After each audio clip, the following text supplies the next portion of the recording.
Galera, bem-vindos ao episódio número 3 da série É Zoeira.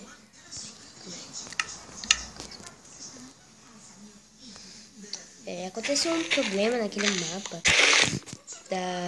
daquele negócio antigo da série antiga, né? Mas tipo, esse aqui é o episódio número 3, né? Da série. E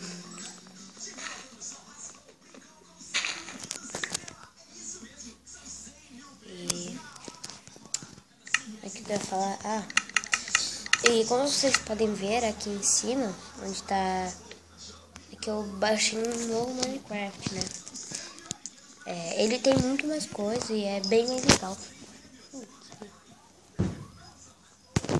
E é bem mais legal, né? Porque tipo, tem um monte de coisa, muito mesmo. Ai, que bosta. Mas tipo, é tudo de boa. Caramba, o que aconteceu? Books! Dou lag aqui com... Ih, Minecraft perdão. Só que agora ele voltou.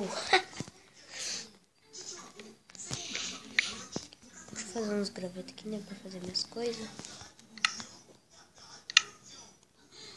Fazer minha espada, minha changa, uma picareta. A Melissa, gente, ela não tá aqui, mas... esquece. Eu ia falar que ela ia aparecer no próximo episódio, mas talvez ela não apareça. E é só isso. E fui!